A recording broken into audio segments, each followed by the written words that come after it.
এরপরে আমাদের সামনে আসছে সেটের সমতা বা ইকুইভ্যালেন্ট সেট। দুটি সেটের উপাদান একই হলে সেট দুটিকে সমান বলা হয়। যেমন এ সেট এর উপাদানগুলো হচ্ছে 3, 5, 7, আর বি সেট এখানে এর মানগুলো আছে বা উপাদান আছে এই 5, 3, 3, 7।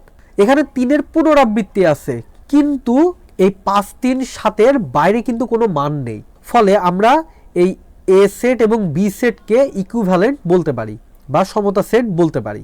এখানে একটি কথা বলছে যে এ এবং বি এই দুটি সেট সমতা সেট হবে যদি এবং কেবল যদি এ সাবসেট অফ বি এবং বি সাবসেট অফ এ হয়।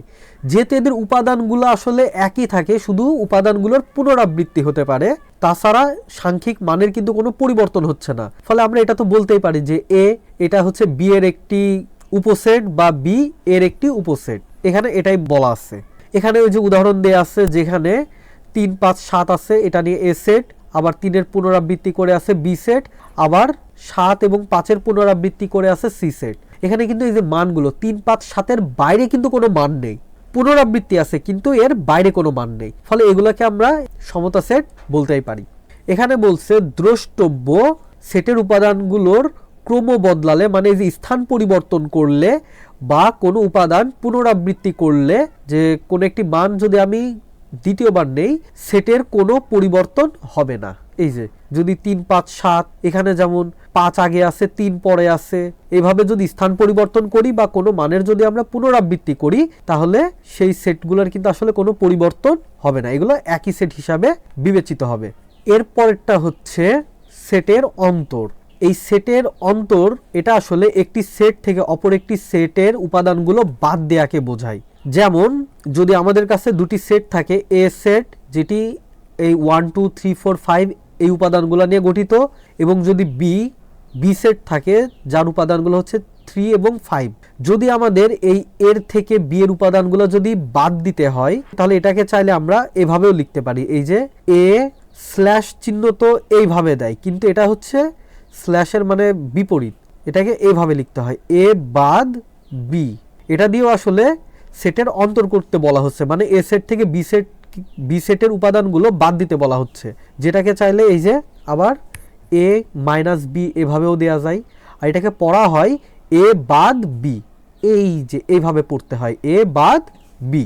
তাহলে এই যে এ সেটের উপাদানগুলো থেকে যদি আমরা বি সেটের উপাদানগুলো বাদ দিয়ে দেই, তাহলে এখানে ছিল কত 3 এবং 5, তাহলে এই যে 3 আর 5 এই দুটা বাদ দিলে আমরা মান থাকবে এখানে 1, 2, 4।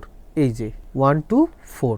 উদাহরণ 6 বলছে P is equal to X such that X 12-এর গুণনীয়ক সমূহ, এবং Q is equal to X such that X 3-এর গুণিতক এবং এক্স এর মান 12-এর সমান অথবা ছোট। এটা হলে আমাদেরকে এই যে পি এর উপাদানগুলো থেকে কিউ এর উপাদানগুলো আমাদের বাদ দিতে হবে, এটা নির্ণয় করতে হবে। তাহলে আমরা প্রথমে গঠন পদ্ধতি থেকে পি এর তালিকা পদ্ধতিটা আসলে পদ্ধতিতে প্রকাশ করি। তাহলে পি এটা হচ্ছে 12-এর গুণনীয়ক সমূহ। তাহলে 12-এর গুণনীয়ক সমূহ এই যে 1, 2, 3, 4, 6, 12। এই যে যদি গুণ করি, এই 12 আর 1 গুণ করলে 12, 6 আর 2 গুণ করলে 6 2 12, 4-এর সাথে 3 গুণ করলে 3 4 12। ফলে পি কে যদি আমরা তালিকা পদ্ধতিতে প্রকাশ করি, তাহলে আমরা মান পাবো এই যে সেকেন্ড ব্র্যাকেট 1, 2, 3, 4, 6, 12, আবার সেকেন্ড ব্র্যাকেট। এরপরে কিউকে যদি আমরা গঠন পদ্ধতি থেকে আমরা তালিকা পদ্ধতিতে প্রকাশ করি, তাহলে এই এক্স এর মান এটা 3-এর গুণিতক। তাহলে 3-এর গুণিতকগুলা হচ্ছে 3 1 3, 3 2 6, 3 3 9, 3 4 12। এক্স এর মান এটা 12-এর সমান হতে পারবে অথবা 12-এর থেকে ছোট হতে হবে। আর আমরা তো পি এটা তো তালিকা পদ্ধতিতে প্রকাশ করেইছিলাম, আবার আমরা কিউকে তালিকা পদ্ধতিতে প্রকাশ করেছি। তাহলে এখন যদি আমরা পি এর উপাদানগুলো থেকে যদি কিউ এর উপাদানগুলো বাদ দেই, তাহলে এই যে 3 এটা বাদ যাবে, তারপরে 6 এটা বাদ যাবে, 12 এটা বাদ যাবে, কিন্তু পিতে তো আর 9 ছিল না, ফলে আমরা এখান থেকে তো 9 বাদও দিতে পারবো না। ফলে এই পি থেকে কিউ এর উপাদানগুলো বাদ দিলে আমরা মান পাবো এই যে 1, 2, 4। এগুলা নিয়েই যে সেটটি গঠিত হবে সেটি হচ্ছে আমাদের কাঙ্ক্ষিত উত্তর। প্রিয় শিক্ষার্থীবৃন্দ, তাহলে আজ আর নয়, আজ আমরা এখানেই শেষ করছি।